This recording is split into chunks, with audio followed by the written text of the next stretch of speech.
കണ്ണൂരിൽ വൻ കുഴൽപ്പണവേട്ട 2.65 കോടി രൂപയാണ് പിടികൂടിയത്.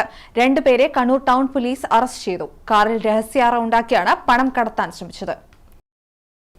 വിവരങ്ങളുമായി മനോജ് മയിൽ ചേരുന്നു. മനോജ്, വിശദാംശങ്ങൾ. കാസർഗോഡ് ഭാഗത്തു നിന്നും വരികയായിരുന്ന KL13 AV 2688 നമ്പർ കാറിൽ നിന്നാണ് ഈ കുഴൽപ്പണം പിടികൂടിയത്. രേഖകളില്ലാതെ കടത്തുകയായിരുന്നു ഈ പണം എന്നാണ് പോലീസ് പറയുന്നത്. 2,65 ലക്ഷം രൂപയാണ് പിടികൂടിയത്. 2 യുവാക്കളെ ടൗൺ പോലീസ് അറസ്റ്റ് ചെയ്തിട്ടുണ്ട്.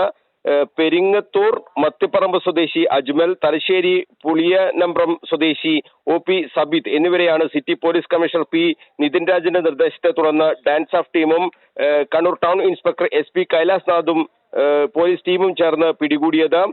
വലിയ രീതിയിലുള്ള ഒരു കുഴൽപ്പണ വേട്ട തന്നെയാണ് കണ്ണൂരിൽ നടന്നിട്ടുള്ളത്.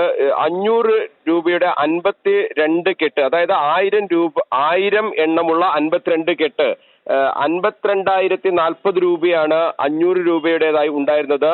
200 രൂപയുടെ 4,80,000 രൂപയും ഉണ്ടായിരുന്നു. അങ്ങനെയാണ് 2,65 ലക്ഷം രൂപയാണ് പിടികൂടിയിട്ടുള്ളത് എന്നാണ് ഇപ്പോൾ പോലീസ് വ്യക്തമാക്കുന്നത്. ഈ പണവും വാഹനം ഉൾപ്പെടെയുള്ള വസ്തുക്കൾ എല്ലാം തന്നെ ആദായ നികുതി വകുപ്പിന് കൈമാറാനാണ് പോലീസ് ഇപ്പോൾ ഒരുങ്ങുന്നത്. എന്നാലും പോലീസ് ഇത് സംബന്ധിച്ച് വിശദമായ അന്വേഷണത്തിലേക്കും കടക്കുന്നുണ്ട്. ഈ തെരഞ്ഞെടുപ്പിന്റെ ഭാഗമായി കർശനമായ വാഹന പരിശോധനയാണ് നടന്നു വന്നിരുന്നത്. അതിന്റെ ഭാഗമായാണ് ഇന്ന് പുലർച്ചെ 3:40 കൂടിയാണ് കണ്ണൂർ കാൾടെക്സ് പരിസരത്ത് വെച്ച് പണം പിടികൂടിയിട്ടുള്ളത്. കുഴൽപ്പണമാണ് എന്നാണ് ഇപ്പോൾ പോലീസ് സംശയിക്കുന്നത്. ഇതുമായി ബന്ധപ്പെട്ട കൂടുതൽ പ്രതികളെ ചോദ്യം ചെയ്തു വരികയാണ്. ഈ പണത്തിന്റെ ഉറവിടം എന്താണ്, ആർക്ക് വേണ്ടിയാണ് ഇത് കൊണ്ടുവന്നത് തുടങ്ങിയ കാര്യങ്ങളൊക്കെ തന്നെ പോലീസ് ഇപ്പോൾ വിശദമായി തന്നെ അന്വേഷിച്ചു വരികയാണ്. ഈ കാറിന്റെ പിൻഭാഗത്ത് രഹസ്യ അറ ഉണ്ടാക്കി അതിലാണ് ഈ പണം സൂക്ഷിച്ചിരുന്നത്. അപ്പോൾ സ്ഥിരമായി ഇത്തരത്തിൽ പണം കടത്തുന്ന ഒരു സംഘം തന്നെയാണ് ഇത് എന്ന ഒരു നിഗമനത്തിൽ തന്നെയാണ് ഇപ്പോൾ പോലീസ് ഉള്ളത്. എന്തായാലും ഇത്രയും വലിയ ഒരു കുഴൽപ്പണം കണ്ണൂരിൽ നിന്നും പിടികൂടുന്നത് ആദ്യമായാണ്. വലിയ രീതിയിലുള്ള ഒരു കുഴൽപ്പണ സംഘത്തിന്റെ പ്രധാന റാക്കറ്റിലെ കണ്ണികളാണ് ഇവർ എന്ന് തന്നെയാണ് സംശയിക്കുന്നത്. ഇവർ പണത്തിന്റെ രേഖകൾ ഹാജരാക്കാം എന്നിപ്പോൾ പോലീസിനോട് പറഞ്ഞിട്ടുണ്ട്. പക്ഷേ ഈ 2,65 ലക്ഷം രൂപയൊക്കെ ഇങ്ങനെ കൊണ്ടുപോകുന്നത് നിയമവിരുദ്ധം തന്നെയാണ്. അതിന് അനുസരിച്ച് ഈ പണം കൊണ്ടുപോകുന്നതിന് ആവശ്യമായ ഒരു രേഖകളും ഈ 2 പേരുടെയും കൈവശം ഉണ്ടായിരുന്നില്ല എന്നും പോലീസ് വ്യക്തമാക്കുന്നുണ്ട്. എന്തായാലും വിശദമായ അന്വേഷണത്തിലേക്ക് പോകും എന്ന് തന്നെയാണ് പോലീസ് പറയുന്നത്.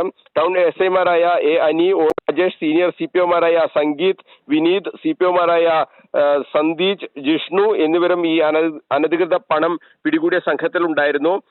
തലശ്ശേരി ASP യുടെയും ഒരു സഹായം ഈ കുഴൽപ്പണ വേട്ടയ്ക്ക് ലഭിച്ചിട്ടുണ്ട്. എന്തായാലും city police commissioner P Nithin രാജിന്റെ നിർദ്ദേശപ്രകാരം ഈ സിറ്റി പോലീസ് പരിധിയിൽ കർശനമായ ജാഗ്രതയാണ് പോലീസ് പുലർത്തി വരുന്നത്. ഈ തെരഞ്ഞെടുപ്പിന് ശേഷം അക്രമ സംഭവങ്ങളുമായി ബന്ധപ്പെട്ട പരിശോധന അത് ഒരു ഭാഗത്ത് നടക്കുന്നുണ്ട്. അത്തരം അനിഷ്ട സംഭവങ്ങളൊന്നും ഇല്ലാതിരിക്കാൻ വേണ്ട ക്രമീകരണങ്ങൾ പോലീസ് ഏർപ്പെടുത്തിയിട്ടുണ്ട്. അതിന്റെ ഭാഗമായി കൂടിയാണ് ഇപ്പോൾ ഈ വാഹന പരിശോധന നടക്കുന്നത്. ഈ രഹസ്യ വിവരം കൂടി ഇതിന്റെ ഭാഗമായി ഉണ്ടായിരുന്നു എന്നാണ് നമ്മളിപ്പോൾ മനസ്സിലാക്കുന്നത്. എന്തായാലും പ്രതികളെ വിശദമായി ചോദ്യം ചെയ്യുമെന്നാണ് പോലീസ് പറയുന്നത്.